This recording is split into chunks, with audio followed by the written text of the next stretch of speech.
सो हम लोग देख रहे थे एसी जनरेटर, डायनेमो, और यही कंटिन्यूस चल रहा है हमारा।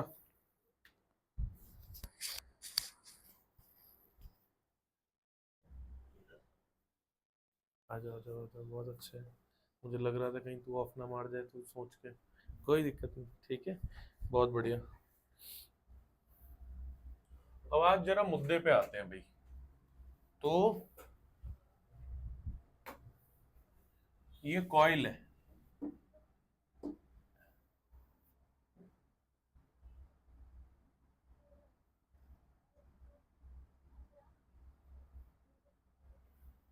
ये वाला व्यू है ये। अब ये वाला व्यू, ठीक है। आई डोंट थिंक सो कि तुम समझ तो पा ही रहे होगे कैसा ही है। ऐसा ही है अंदर की तरफ, ठीक है। ये ऐसा, इसको थोड़ा मैं और स्ट्रेट कर देता हूँ, कोई नहीं, चलो।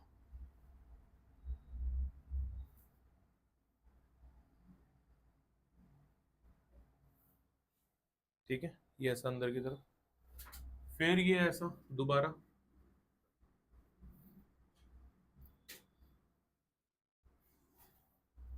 समझ रहे हो, ये ऐसे। लेकिन ये एक ही जगह पे घूमता जा रहा है, तो मैं अलग अलग व्यूज बना रहा हूँ बस इसके, ठीक है। तो इट्स लाइक ये वाला पॉइंट है, फिर नेक्स्ट पिक्चर ऐसी है, फिर नेक्स्ट पिक्चर ऐसी है। तो कुल मिला के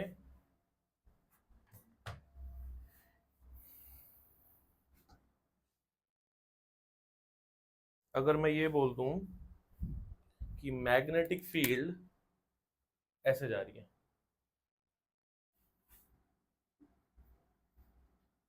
एरिया वेक्टर इस पॉइंट पर तो इधर ही है,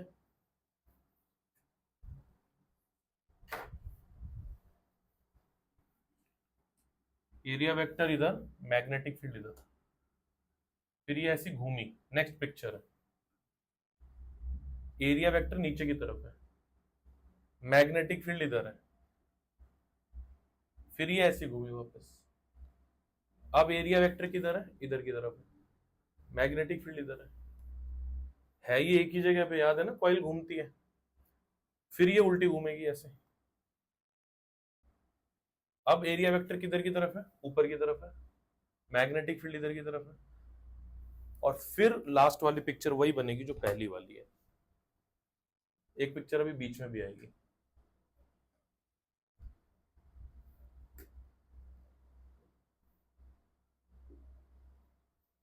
ठीक है। थोड़ा अंदर होके बनाना है इसको, मैं इसको थोड़ा सही करता हूँ।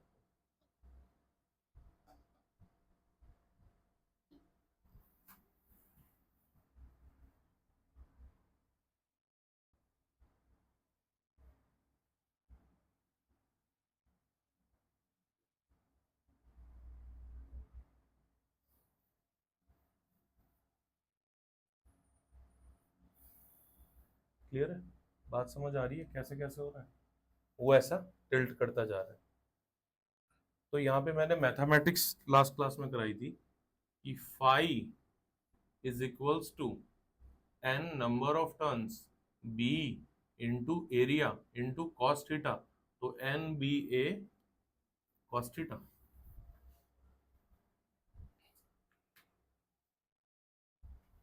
ठीक है, फाई। उसके बाद ई कैसे निकालते हैं, D phi by D T.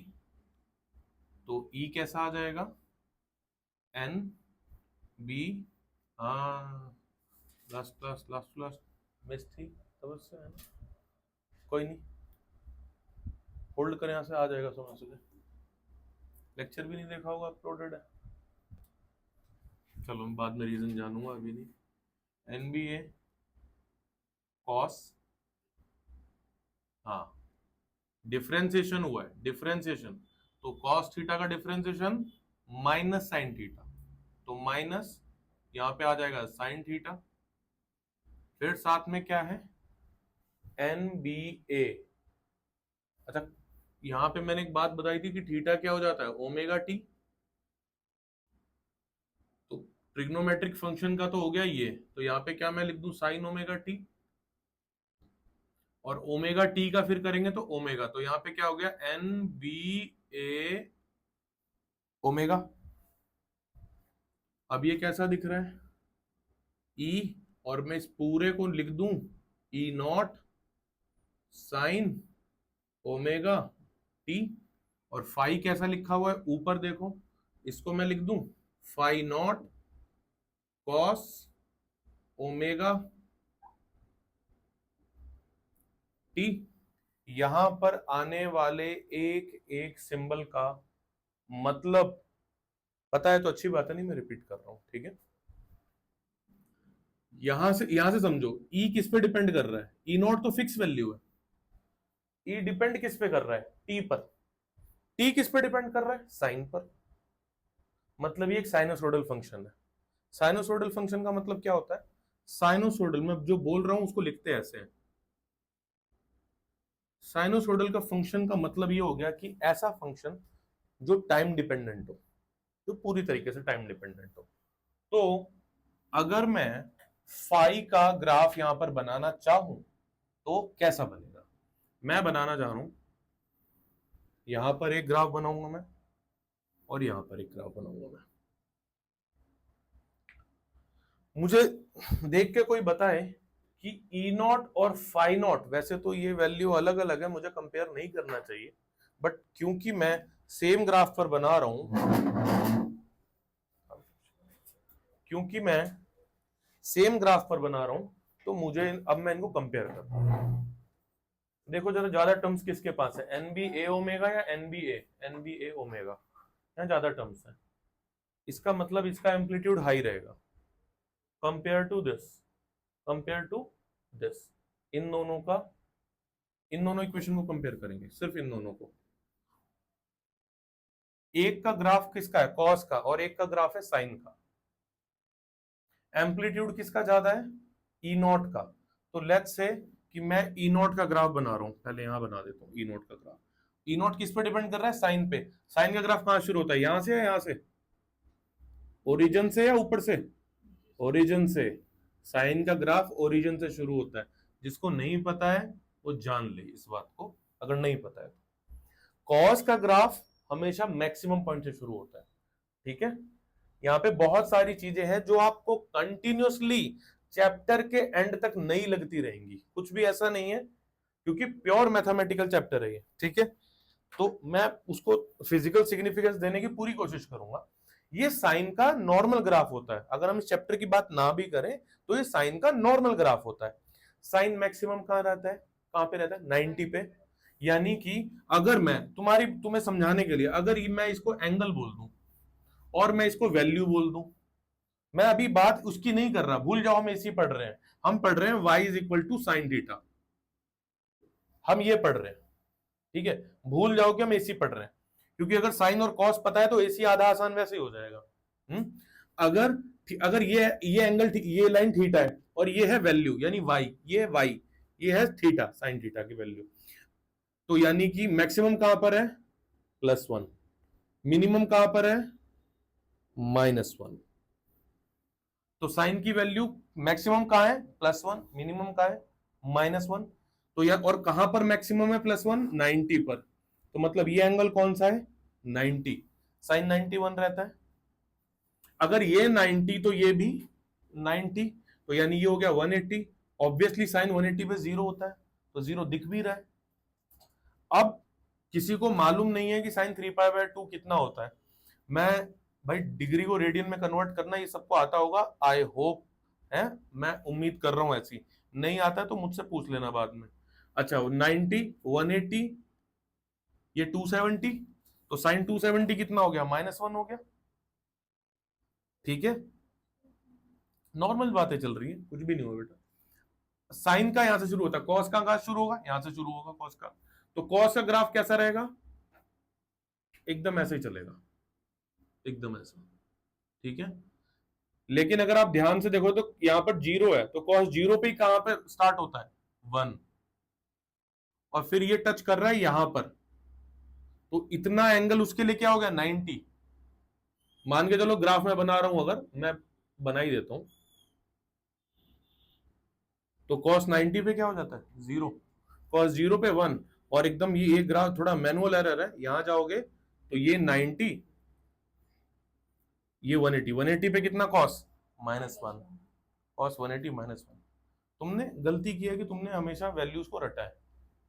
cos 180 -1 ऐसे होता है, वो हाथ रख के आंख बंद करके नहीं होता, -1 ऐसे होता है।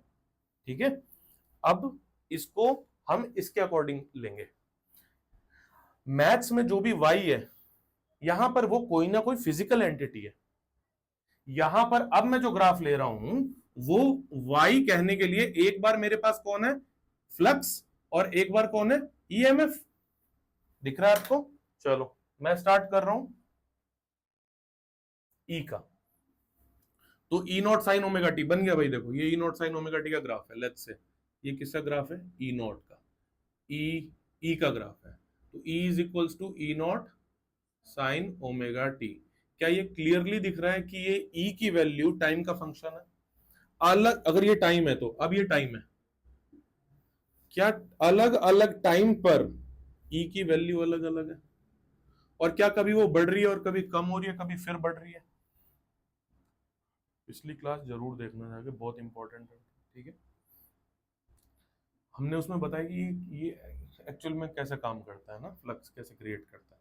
ठीक है, तो ये हो गया ई नॉट। तो अगर आप देखो ई की वैल्यू,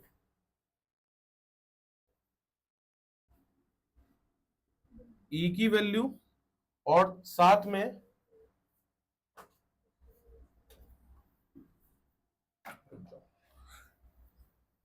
कॉस का भी यहां पे ग्राफ बना लेते हैं, कॉस का बना देते हैं। कॉस का ग्राफ नीचे से बनाते हैं, थोड़ा नीचे से, वो फाई का कैसे बनेगा, देख रहे हो मैंने एम्पलीट्यूड डिफरेंस रखा है, यानी ये किसका है, फाई का। हाँ ऑब्वियसली कॉस डिपेंडेंट है। Phi is equals to phi not cos omega T. मैंने रफली बनाया है, बहुत रफली ग्राफ बनाया है। ठीक है, एटलीस्ट स्टार्टिंग पॉइंट पे आप ऐसे दिखा सकते हो कि जब ये नीचे टकरा रहा है और ये वैल्यू एकदम आमने सामने होनी चाहिए। ठीक है, जब आप बनाना है इसको, और ये वैल्यू एकदम आमने सामने होनी चाहिए जब बनाओ इसको। इस बात का ध्यान रखना बच्चों।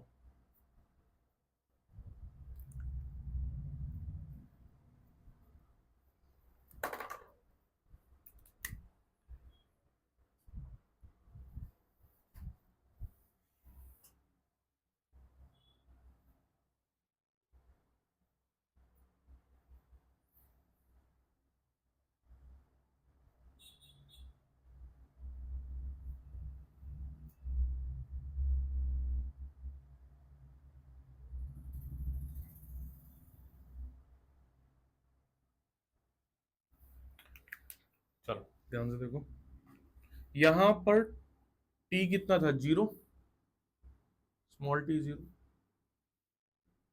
इस पॉइंट पर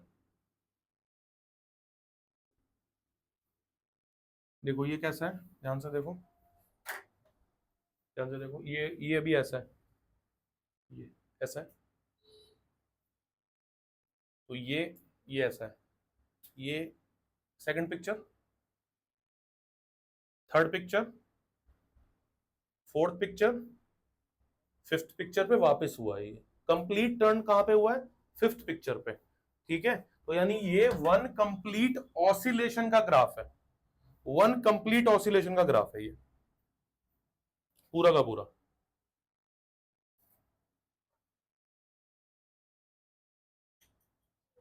हम्म,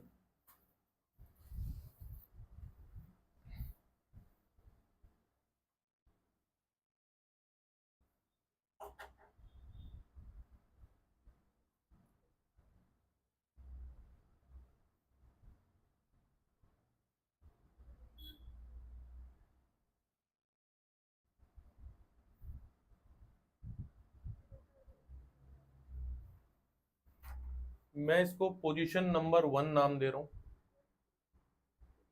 इसको 2, इसको 3, इसको 4, इसको 5। ठीक है। हालांकि मुझे अगर मैं बहुत एक्यूरेटली बनाता ना तो मैं इसको इसको इसको इसको ऐसे इसके नीचे रखता, लेकिन अब मैंने नाम दे दिया तो मैं उससे उसके हिसाब से चलूंगा।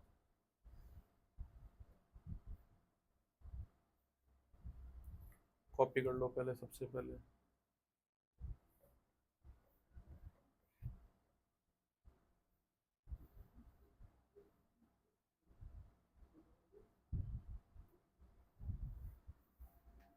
देखो बेटा, अगर ये कंप्लीट टर्न है, यहां पे जाके कंप्लीट ऑसिलेशन खत्म हुआ है, यहां पर एक कंप्लीट ऑसिलेशन यहां जाके खत्म हुआ है, यहीं से शुरू हुआ था,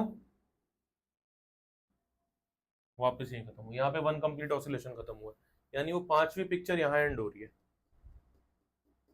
ठीक है, यहां तक कितना टाइम लगा होगा, यहां तक, तो आप यहां पे लिखेंगे small T is equals to capital T by 4। Why capital T by 4?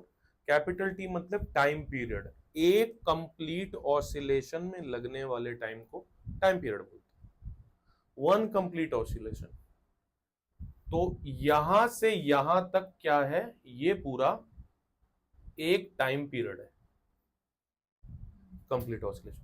Picture मैंने यहां तक बना दी है, वरना पांचवी पिक्चर एग्जैक्ट यहां बनती अगर मैं हर एक कट के आसपास बनाता तो उनको 1 2 3 4 5 पिक्चर्स बनती, यानी एक पहली पिक्चर यहाँ, दूसरी ठीक इसके ऊपर, तीसरी ठीक इसके ऊपर, चौथी ठीक इसके ऊपर, पांचवी ठीक इसके ऊपर।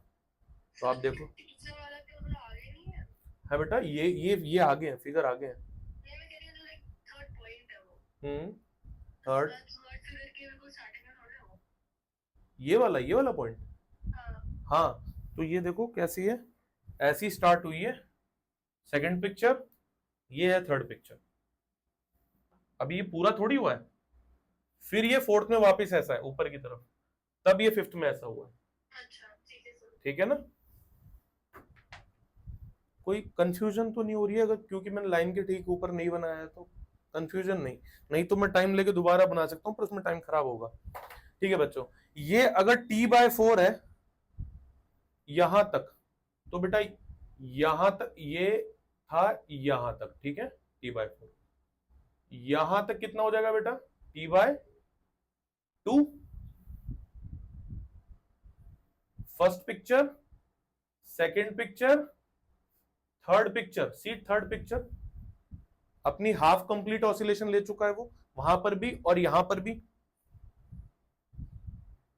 देन ये वाली कौन सी पिक्चर, 3t/4, मतलब 3/4 रेवोल्यूशन खत्म हो गया है। कौन सा है इस पॉइंट के अकॉर्डिंग पिक्चर कौन सी है, बताओ शाबाश, कौन बताएगा? फोर्थ। कुछ भी समझ लो, पीछे छूटा ही नहीं, ऐसा मैं ऐसा समझो, एकदम सब समझ आएगा। ठीक है,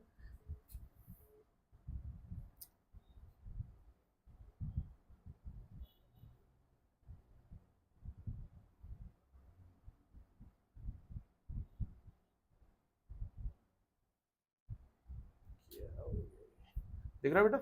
ठीक है, 3t/4, और अगली तो कंप्लीट टी है ये, यहाँ पे यहां तक क्या है, 3t/4 है, तो यहां पे तो कंप्लीट टी हो ही गया।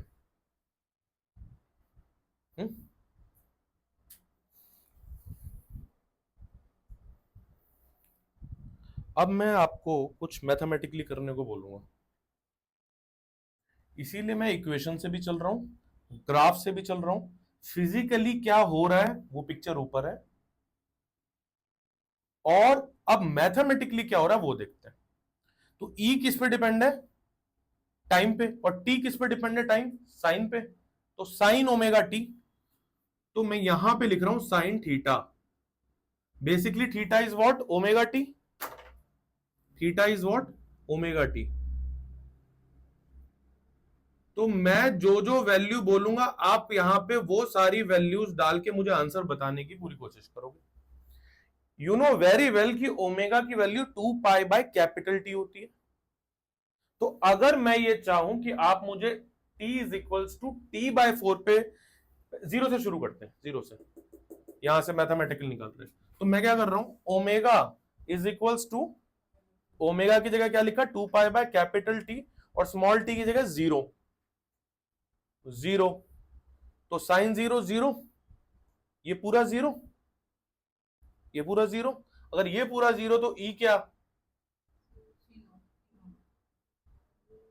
जीरो नहीं हो जाएगा जब यही पूरा जीरो हो गया तो ई कितना हो गया, जीरो।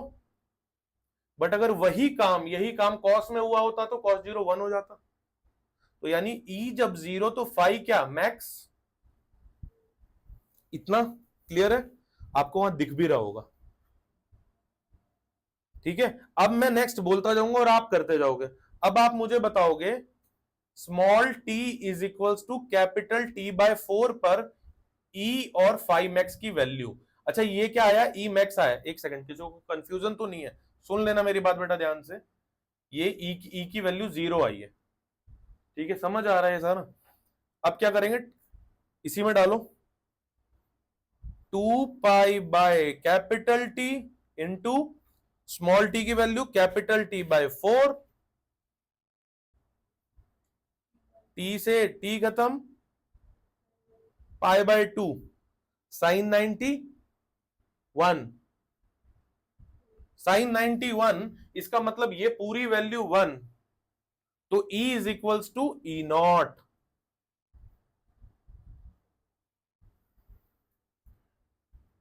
मैं स्लो चल रहा हूं, प्लीज इसको कंपेयर करते चलना बेटा, इसको साथ साथ कंपेयर करते चलो।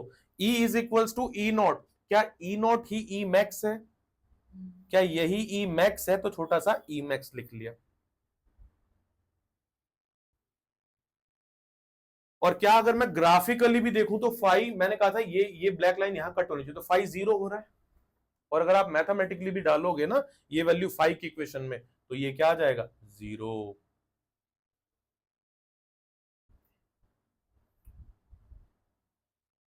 Small T is equals to capital T by 2, मुझे ई की वैल्यू बताओ।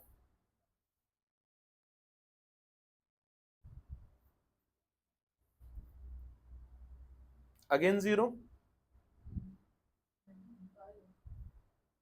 Sign pi, sine pi zero, अगर पाई आ रहा है तो आ रहा है, पाई आ रहा है बेटा, नहीं आ रहा तो घबराना मत, बताओ मेरे को, कोई दिक्कत नहीं। देखो साइन 180 पर जीरो ही तो था, पाई मतलब 180 डिग्री। मेडिकल स्टूडेंट के लिए स्पेशल अटेंशन मैं बोल रहा हूं, तुम्हें कहीं डाउट बने तो वो यहीं रोक के पूछ लेना, क्योंकि आएगा डाउट, ये मैथमेटिकली जा रहा है ज्यादा, ठीक है। E is equals to zero, तो E is equals to zero पे मैंने बताया था ये लाइन जस्ट इसके नीचे है, फाइव मिनिमम, और कॉस 180 कितना होता है, अगर पाई बच रहा है यहां पे -1, ठीक है, सब ठीक है। तो फाइव कितना हो गया, फाइव मिनिमम हो गया। ऐसे ही आप 3t बाय 4 के लिए सॉल्व करोगे और ऐसे ही कैपिटल टी के लिए सॉल्व करोगे। मैं फाइनल आंसर लिख रहा हूं यहां पर, बस आप सॉल्व करने के बाद लिखोगे बेटा, आप फाइनल डायरेक्टली नहीं लिखोगे। ई मिनिमम, ई की वैल्यू जीरो, ई मिनिमम तो 5 जीरो। फाइनली जो एंगल आया कर उसको साइन और कॉस में पुट करके सोचो, फाइनल जो एंगल बचा है उसको साइन और कॉस में पुट करके सोचो। साइन 270 -1 बेटा, देखो 180 डिग्री 270, साइन 270 -1। रट के कोई भी आगे बढ़ेगा तो मैं बता रहा हूं आगे फंस जाएगा, बिल्कुल शर्म मत करो, पूछो। आप यहां पर जैसी वैल्यू पुट करोगे आपको यहां पर एंगल ही मिलेगा, और वो एंगल जैसे आप साइन और कॉस में पुट करोगे आपको ई और फाई की वैल्यू मिलेगी। चल रहा बेटा, बिल्कुल समराइज, देखो मैं जेमिनाई की तरह समराइज करता हूं, ऐसा नहीं हो सकता, समराइज नहीं होगा। दोबारा समझो मेरी बात को, समराइज मत करो, सुनो। टू, कोई भी एक एग्जाम इसका लेते हैं, टी बाय 4, तो 2 पाई बाय टी किसकी जगह आ गया, ओमेगा की जगह, ये ओमेगा की जगह, फिर टी की जगह क्या रखा, टी बाय 4, कैंसिल हो गया, कितना एंगल आया कुल मिला के यहाँ पे, पाई आ रहा था, π/2 आ रहा था। इसको पकड़ लो, ये है मेन चीज, सारे केस में यही मेन चीज है। अब इसकी वैल्यू उठा के साइन की जगह रखो यहां पर, तो 90 अगर साइन में रखोगे तो आती है वैल्यू 1, इसलिए मैंने लिखा ई को मैक्स। Y max? क्योंकि ये वैल्यू 1 हुई है, ये तो अभी भी जिंदा है। और अगर लास्ट क्लास याद है मैंने बताया था यही तो एम्पलीट्यूड होता है। What does we mean by amplitude? बचपन से maximum value of the wave is called amplitude, peak current या peak value, this is peak. और सिमिलरली माही, अगर ये 90 की वैल्यू आप उठा के यहां पर रखोगे तो cos 90 इसकी जगह पूरी जगह पूरा उठा के रखोगे, cos 90 जीरो होगा, phi is equals to zero हो जाएगा। मैंने सिर्फ एक एक केस लेके बताया है आपको, बाकी केस में अब आप अपना दिमाग लगाओ। ठीक है, ओके, बहुत बढ़िया। कुल मिला के मेरा यहां पर ये मोटिव था कि मैं आपको एक चीज ऑब्जर्व करवा पाऊं कि आप देखो कि ये कैसी वोल्टेज है जो कभी जीरो हो रही है, कभी मैक्सिमम हो रही है, कभी फिर जीरो हो रही है, कभी मिनिमम हो रही है, कभी फिर जीरो हो रही है। -1 value is on Y axis, zero से भी तो नीचे नंबर है। ठीक है, क्लास एक दूसरे को असिस्ट कर रहे हैं, बहुत बढ़िया। ये वैल्यू आप देखो, ये फ्लक्चुएटिंग वैल्यू नहीं है कि ये जीरो है, कभी बढ़ रहा है, कभी फिर जीरो, कभी घट रहा है, कभी फिर जीरो। क्या ये ऐसा एसएचएम में नहीं होता था? ऑसिलेशन में ही तो ऐसा ऐसा होता था। तो यानी मैं बोल दूं कि मैंने यहां से कंक्लूड किया कि ये एक ऑसिलेटिंग वोल्टेज है। और अगर ऑसिलेटिंग वोल्टेज है तो वोल्टेज से करंट आता है। पेड़ जहरीला है तो फल तो जहरीला होगा ही होगा, है ना? ऑसिलेटिंग वोल्टेज है तो वोल्टेज से आने वाला करंट भी तो ऑसिलेटिंग होगा, वही तो अल्टरनेटिंग करंट होगा। तो यानी अब हम आ गए हैं ऑसिलेटिंग करंट पे।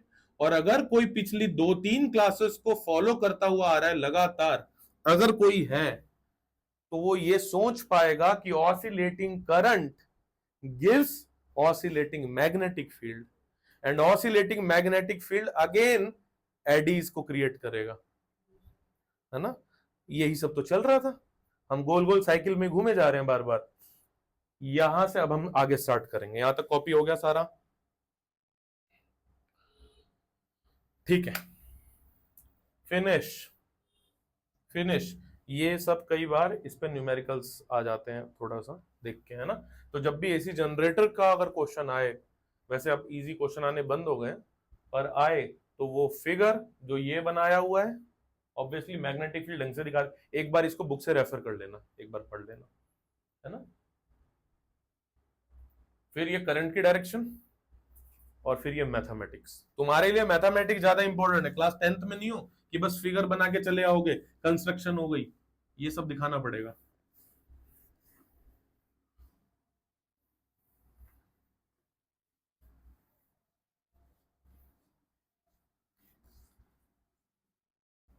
अब 2-3 बातें करेंगे।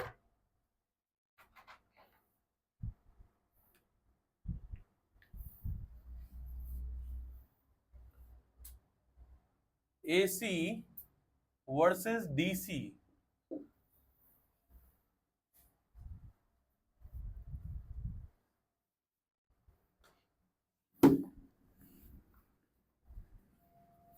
डीसी की प्रॉब्लम क्या है? कोई प्रॉब्लम नहीं है सर, अच्छा खासा है, करंट है, हम यूज करते हैं बैटरी में, फोन में, हर जगह यूज होता है। डीसी को स्टोर किया जा सकता है, मैंने उस दिन बात बताई थी जब हम लोग बात कर रहे थे, तो शानवी ने बोला भी था कि सर ह्यूमंस क्यों नहीं कॉइल घुमा सकते हैं, वो दहनमो, ठीक है, याद है वो डिस्कशन? एसी स्टोर नहीं हो सकता। कैसे स्टोर करोगे? जो करंट बार बार पोलराइज अपनी स्विच कर रहा है, कभी प्लस है कभी माइनस है, उसको तो स्टोर ही नहीं किया जा सकता। तो इसकी स्टोरेज पॉसिबल नहीं है, स्टोरेज इशू है इसमें, स्टोरेज इशू है। ठीक है, इसमें स्टोरेज इशू नहीं है।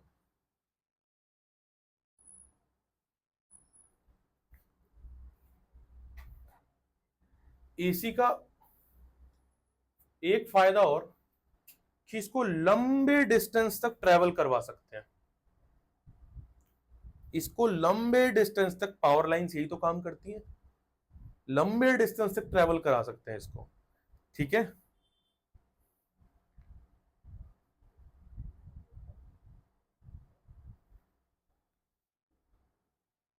ट्रांसमिशन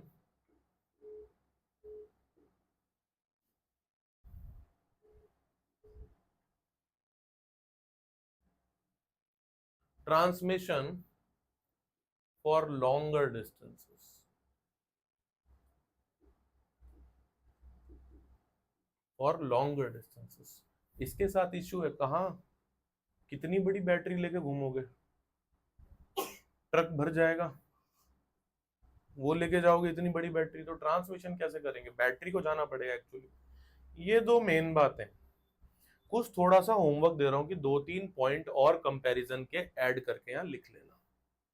ये होमवर्क है, बहुत छोटा सा मिनिमल टास्क दिया है बेटा। ठीक है, ये तो बहुत मिनिमम टास्क है। अच्छा, Joule's heating effect, H is equals to I square R T, और P is equals to V I या ई आई। अगर करंट ज्यादा होगा तो हीट भी ज्यादा होगी, तो अगर करंट बढ़ा दूं तो वोल्टेज कम हो जाएगा। तो ये मेरे लिए डिजायरेबल है कि ज्यादा हीट की फॉर्म में लॉस हो चीजें, मुझे तो कम चाहिए। तो करंट कम, वोल्टेज ज्यादा, इसलिए जो पावर ट्रांसमिशन लाइंस आती हैं यहाँ पर वो डेंजर वाला स्कल बना के बहुत बड़ी बड़ी वोल्टेज के नंबर्स लिखे होते हैं, 20,000 वोल्टेज, 25,000 वोल्टेज। कभी ऐसा नहीं लिखेंगे 20,000 एम्पेयर करंट। ठीक है, ये बात। हाँ, तो करंट लेकिन क्या पावर तो कांस्टेंट सप्लाई हो रही है, वो बाद में जाके हम ट्रांसफॉर्मर से कन्वर्जन कर सकते हैं। बात समझ आ रही है? ये लिखा नहीं होगा तुमने, ये पॉइंट है, कोई बात नहीं, छोटा सा ही था, मालूम होना चाहिए था बस।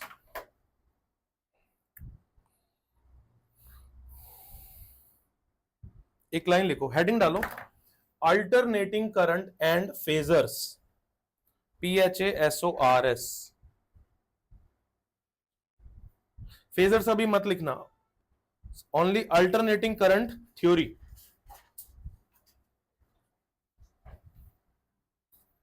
Alternating current theory. when a conducting loop is rotated in a magnetic field at a constant angular frequency omega, angular frequency omega, a sinusoidal, spelling मालूम है आप लोग को, a sinusoidal voltage, SINUSOIDAL,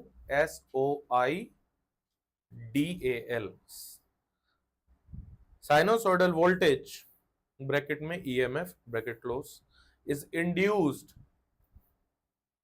in the loop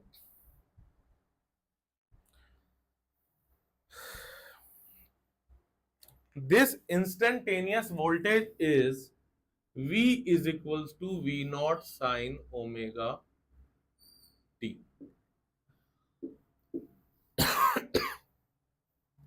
Circuit symbol, this is the circuit symbol. Time period that is standard for Indian manufacturing 1/50 second.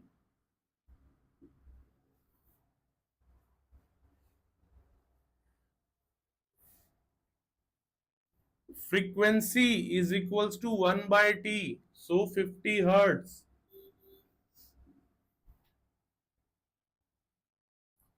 Time period की definition भी लिख लो बेटा, अगर नहीं तो बार बार तो मिलेगी नहीं यहाँ पे कहीं लिखने को, लिख लो साथ साथ ही लिख लो। Time period, time taken to complete one oscillation, यानी एक सेकंड के 50th पार्ट में एक कंप्लीट ऑसिलेशन पूरा हो जाता है। अब आप ये समझो ये कितनी तेज घूम रही है। Time taken to complete one oscillation, या मैं बोल दूं एक कॉइल की पूरी एक रोटेशन घूम जा रही है क्या, एक सेकंड के 50th पार्ट में ये कॉइल ऐसे घूम के वापस ऐसे आ जा रही है, ये है इसका मतलब। Should I repeat somewhere? Okay, frequency कितनी लिखी, 50 हर्ट्ज। डेफिनेशन लिखो फ्रीक्वेंसी की, occurrence of anything, occurrence of anything in 1 second, occurrence of anything in 1 second।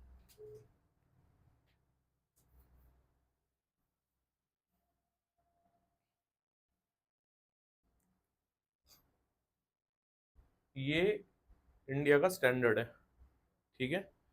इसीलिए अगर आप बाहर जाते हो तो आपके चार्जर काम नहीं करेंगे, आपको अडेप्टर या समथिंग कुछ चाहिए होगा, क्योंकि वहाँ का स्टैंडर्ड कुछ और है। वो यहाँ आएंगे तो उनका काम नहीं करेगा, ठीक है। मालूम होगा उन लोग को जिनने थोड़ा बहुत जरूर ट्रेवल किया है तो।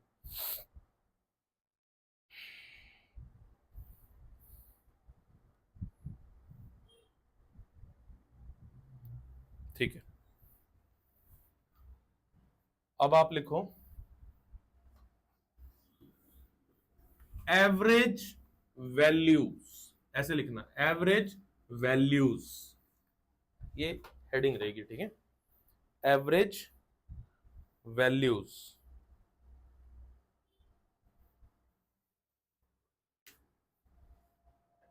एवरेज वैल्यूज का क्या मतलब, फॉर एग्जांपल अगर मैं बोलूं तो करंट, अच्छा यह देखने से ही पता चल रहा है कि जितना इधर पॉजिटिव उतना उधर नेगेटिव, कंबाइन एवरेज किया तो 0।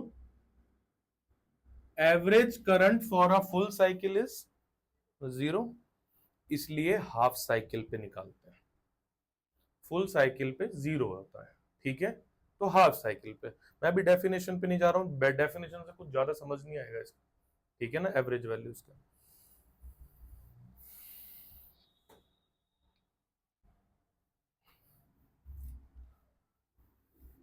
dq is equals to I D T,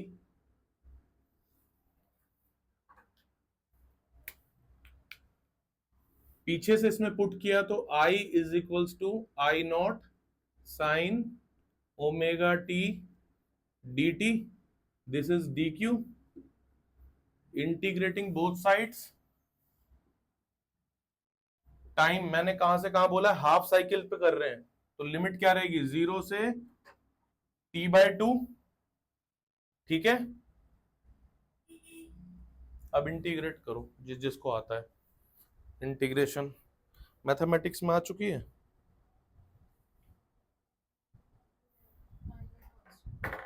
हाँ बेटा कांस्टेंट है, इसको इंटीग्रेट करो, जो जो कर सकता है, जो नहीं कर सकता है वो अपना रुक जाए भाई, और मुझे फाइनल वैल्यूज तक लेके आओ।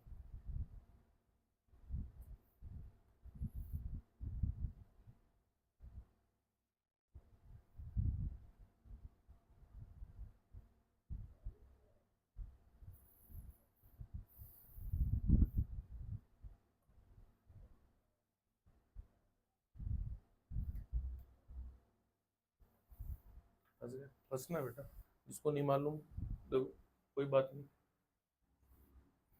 बहुत बढ़िया, करते रहो। आई नॉट साइन ओमेगा टी का cos omega T, minus minus का तो नहीं है यहाँ पे सीन, है साइन थीटा का इंटीग्रेशन माइनस कॉस थीटा होता है, ठीक है। ठीक है, माइनस कॉस थीटा। अब सुनो बेटा, अभी हुआ थोड़ी है इसका पूरा इंटीग्रेट, ये तो इस फंक्शन का हुआ है, अब अंदर वाला फंक्शन। और डिफरेंशिएशन में क्या होता था, हम इसको आगे मल्टीप्लाई कर लेते थे ना, यहां पर क्या होता है कि इसके अंदर जो फंक्शन है उसको डिफरेंशिएट करते हैं और फिर डिवाइड करते हैं। ठीक है, मैं बता देता हूं, नहीं पता है सुन लो ध्यान से। अगर लिखा है साइन 2x, तो इसका इंटीग्रेशन हो जाएगा, साइन का होता है माइनस कॉस, तो ये लिख दिया 2x। अब किसका करोगे, 2x का, तो 2x का डिफरेंशिएशन 2 डिवाइड में, इंटीग्रेशन का रूल है। ठीक है, जबकि डिफरेंशिएशन करते तो ऐसा नहीं होता, साइन का होता cos 2x इंटू 2। ठीक है, चेन रूल अलग होता है दोनों में। ये मुझे बताना पड़ रहा है क्योंकि मैं डाइसी हूं ये सोचते हुए कि किसी का हो गया है किसी का नहीं हुआ है। ठीक है, ये बात समझ आ जाए। That's why cos omega T upon omega. ठीक है, अब लिमिट लगा लो t/2 और 0, खोलो शुरू करो। ओमेगा क्या हो गया, नहीं बाहर आ जाएगा, minus I not 2 pi bye T, T चला गया ऊपर, अंदर क्या बचा cos ओमेगा टी, तो cos omega again 2 pi bye T. ठीक है, इनटू स्मॉल टी की जगह फाइनल वैल्यूज t/2, भाई समझ आ रही है, माइनस फिर से क्या लिखा, cos ओमेगा की जगह 2 पाई बाय टी और स्मॉल टी की जगह 0, एंटायरली बिकम्स 0, लेकिन बाहर वाली वैल्यूज को मैं अंदर, अब ये नेगेटिव को अंदर में डाइजेस्ट करा दे रहा हूं। ठीक है, तो बाहर क्या चल रहा है, आई नॉट t/2 पाई। अब देखो पहले नेगेटिव अंदर गया, तो ये वैल्यू क्या बन गई, ये तो हो गई cos 0, cos 0 कितना हो गया 1, -1, -1, नेगेटिव अंदर गया तो +1।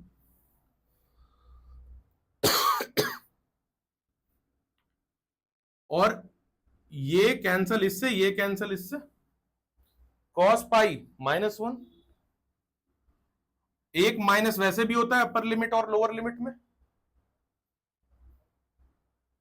होता है, तो 1 + 1 कितना हो गया 2,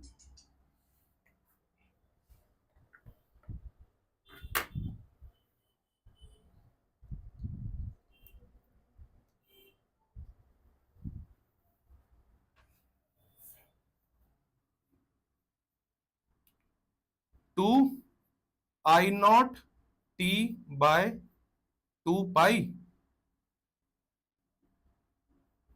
तो डी क्यू कितना हो गया, integral q is equals to I0t/पाई।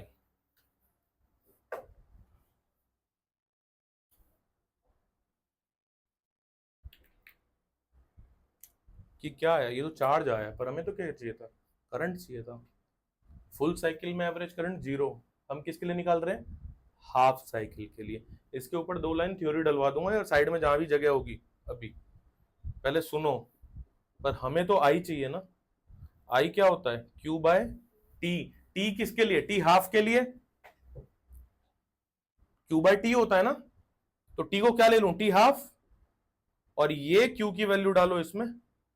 अब बताओ आई की वैल्यू क्या आ रही है,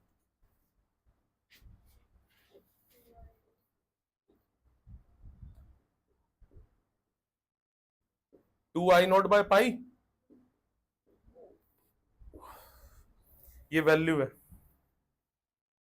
2I0/पाई is the average value of current half cycle, average for half cycle is 2I0/pi।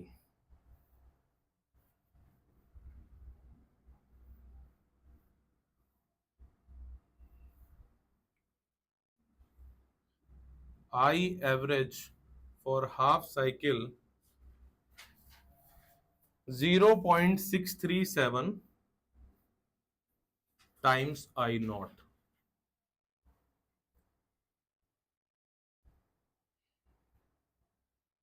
ये किस किस के बीच में रिलेशन आया, आई नॉट पीक करंट है। आप अभी तक कितने करंट पढ़ चुके हो? देखो कितने करंट पढ़ चुके हो आपने अभी तक। आई नॉट पढ़ लिया है। आई नॉट क्या है? Peak value of current. यानी अगर ये करंट है यानी ये वैल्यू, इसको बोलते हैं आई नॉट। इस पर्टिकुलर वैल्यू को आई नॉट बोलते हैं, पीक। और एक कौन सा पढ़ा है आपने? जो I is equals to I naught sine omega T में लेफ्ट हैंड साइड लिखा हुआ है, विच इज इंस्टेंटेनियस। एक I, इसको बोलते हैं इंस्टेंटेनियस करंट। और एक आपने अभी कौन सा पढ़ा है? Average value. एवरेज में भी आपने फुल एवरेज और half average. Full average 0, half average half cycle के लिए देख लिया आपने कितना, 2I0/π। ये है कंक्लूजन जो आपने अभी तक पढ़ा। और सेम ये एज इट इज अप्लाई होगा। यहां आई लिखा है, अगर आप स्मॉल ई लिख दोगे तो ईएमएफ, यानी कि small E average. Small E क्या है? ईएमएफ, क्योंकि वो भी तो फ्लक्चुएटिंग था। Average half cycle for voltage is also 2E0/π। Similarly करके, similarly in same way EMF average for half cycle is equals to 2E0/π, 0.637 times E0।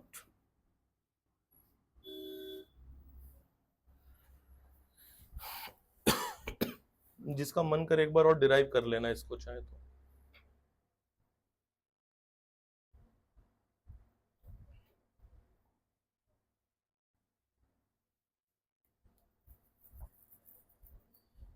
Current हमेशा एक जैसा जा रहा है क्या? मैं पूछ रहा हूं आपसे, एक जैसा जा रहा है क्या? वो कभी जीरो भी जा रहा है, कभी 0 और 1 के बीच में 0.5 भी जा रहा है, कभी वो 1 भी जा रहा है, मतलब मैक्सिमम जा रहा है। इसलिए यहाँ पे जरूरत पड़ती है एवरेज वैल्यू निकालने की। आज तक हमने एवरेज वैल्यू पहले निकाली कभी? क्यों नहीं निकाली? क्योंकि जो चीज कांस्टेंट रेट से जा रही है उसका एवरेज क्यों निकालना? जो करंट जीरो भी है? जो करंट जीरो भी है, ये वैल्यूज देखते जाओ। जो करंट जीरो भी है, बढ़ भी रहा है, मैक्सिमम भी हो रहा है, फिर कम हो रहा है, वहां जरूरत है हमें एवरेज की।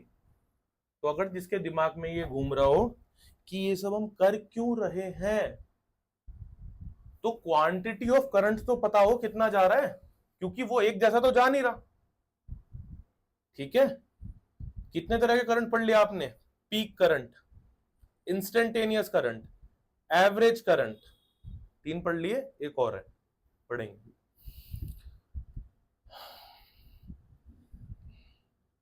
नॉर्मल करंट जिसको आप जानते हो, उसको मेजर करने के लिए कौन सी डिवाइस यूज होती है? एमीटर। एमीटर। बट एमीटर से इसको नाप सकते हैं क्या?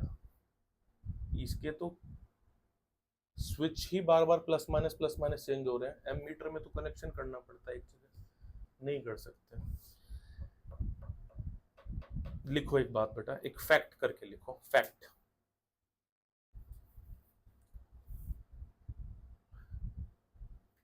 मैंने इसके लिए कुछ थ्योरी लिखवाई क्या है? इसके लिए पहले थोड़ी सी थ्योरी लिख लो।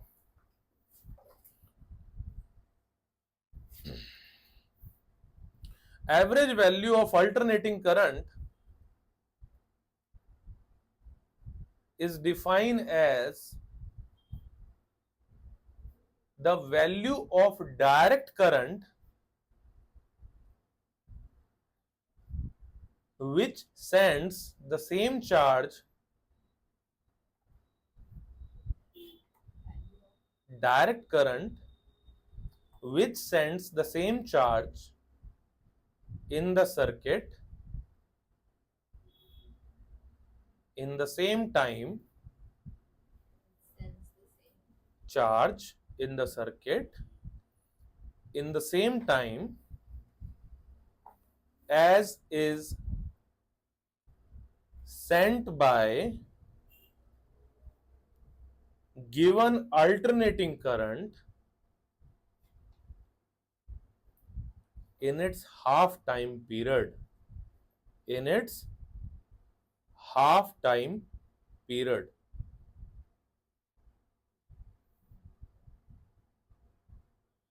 इसलिए मैंने डेफिनेशन पहले नहीं लिखवाई थी क्योंकि इससे कुछ समझ नहीं आता है, तो कुछ नहीं समझ आएगा इससे। और ये बुक की डेफिनेशन है, पर ये बोल वही बात रहा है जो मैंने भी कुछ देर पहले बोली कि हमें एवरेज वैल्यू चाहिए क्योंकि वो बार बार बढ़ रहा है, कम हो रहा है, तो सेम वैल्यू ऑफ डीसी जितना चला जाए।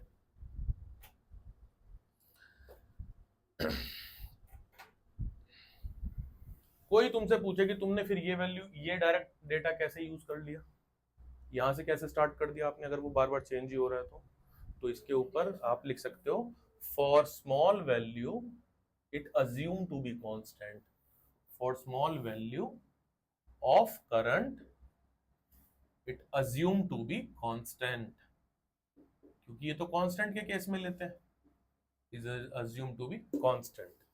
तब यहां से शुरू कर, हाँ वो तो बात है ना। शाबाश बच्चों, अब वो फैक्ट वाली बात लिखो जरा, अब वो फैक्ट वाली बात लिखो। किस लिए लिखवा रहा हूं कि इसको मेजर कैसे करते हैं, ठीक है। Ordinary moving coil galvanometer can not be used, moving coil galvanometer can not be used, ये थोड़ा लंबा जाएगा बेटा, can not be used to measure AC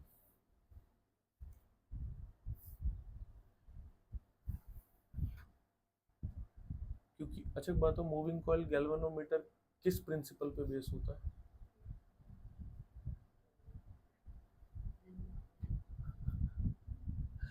ऐसे मत करो तुम लोग, हैं बोल गए, टॉर्क है, डाइपोल, तुम तो देखी थी अभी, अभी तू पीछे चल रही है, अभी तुमने देखी नहीं है, तुम उसके बाद वीडियो अभी आगे नहीं बढ़ा है। कोई नहीं, हाँ तो किस पे डिपेंड करता है, टॉर्क पे, और टॉर्क किस वजह से आता है, मैग्नेटिक फील्ड की वजह से, और मैग्नेटिक फील्ड किस वजह से आता है, करंट की वजह से। तो यहाँ पे तो करंट ही स्विच कर रहा है बार बार, तो इससे आने वाली मैग्नेटिक फील्ड भी स्विच करेगी बार बार, तो टॉर्क जनरेट होगा, खत्म होगा, होगा खत्म होगा, हो ही नहीं पा रहा होगा, ठीक है ना। तो मैंने क्या लिखवा है लास्ट वर्ड बेटा, to measure AC because it is based on magnetic effect of current,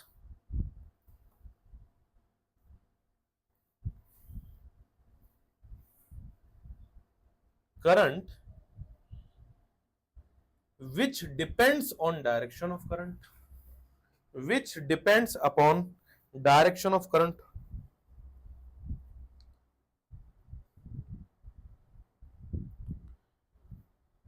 comma in AC direction continuously changes,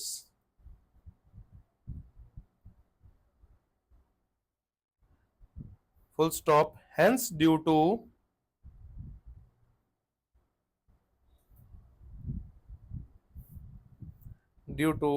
its positive end A and D, its positive and negative fluctuations, it shows zero position,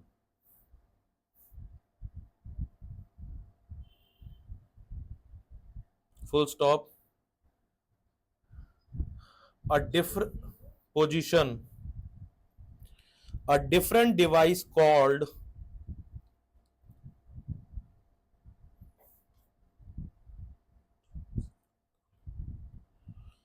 hot wire ammeter, underline, hot wire ammeter is used which is based on heating effect of current,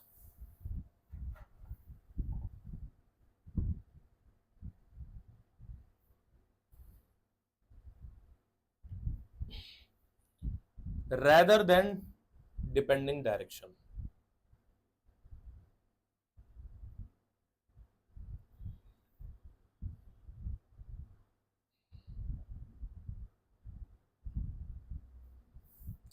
ठीक है, depending upon direction.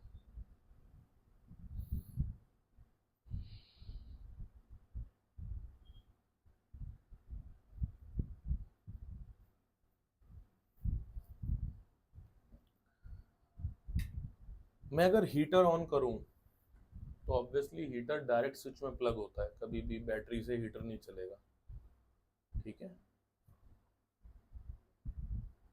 तो alternating current तो maximum पर भी जा रहा है, zero भी हो रहा है, मिनिमम पर भी जा रहा है। क्या हीटर ऐसा होता है क्या कि कभी गर्म हो जाता है फिर ठंडा हो जाता है फिर गर्म हो जाता है? ऐसा तो नहीं होता, वो तो गर्म ही बना रहता है।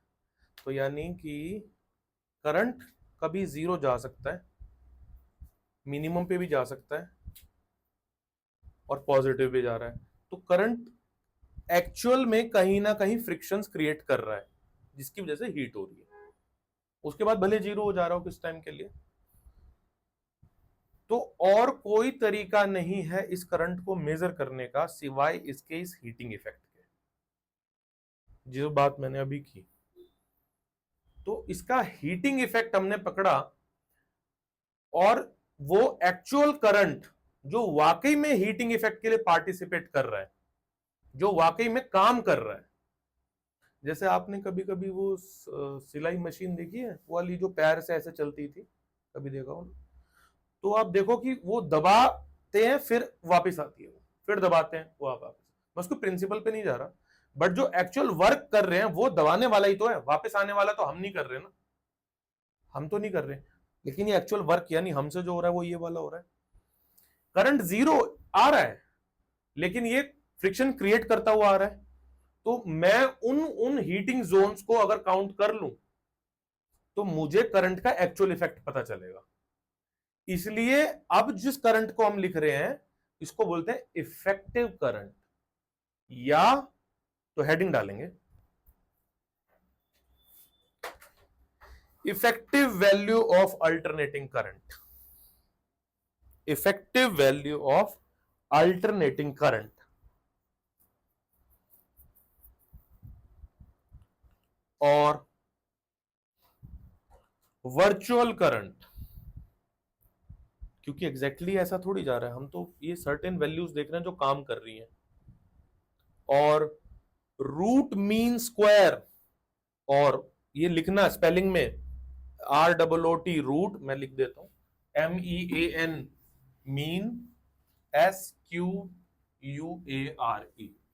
रूट मीन स्क्वायर, और ब्रैकेट में लिखना RMS, R.M.S। 11th में सुना होगा तुमने कहीं, काइनेटिक थ्योरी ऑफ गैसेस में, RMS। I इफेक्टिव मैं शॉर्ट में लिख रहा हूं, और I वर्चुअल, और I RMS।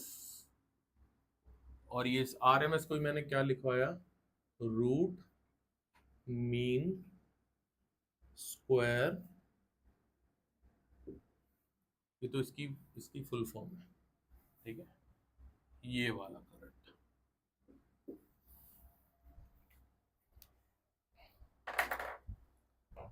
अब इसमें अभी तो मैंने जो बात बोली वो तो समझने के लिए अच्छी है, पर लिखने के लिए वो अच्छी नहीं है, हीटिंग का जो है ना।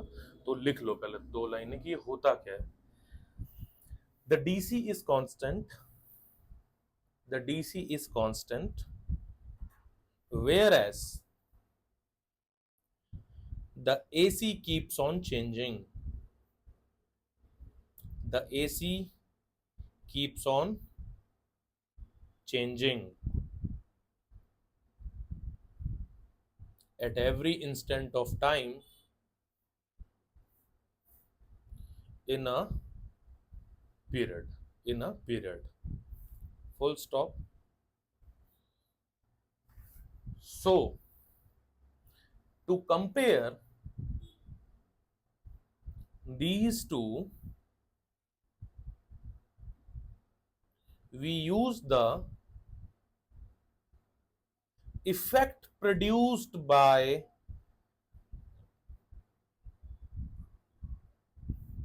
these two type of current, that is heating effect, and named it RMS value, capital में लिखना, capital R capital M capital S, value, heating effect, and named it RMS value. ठीक है,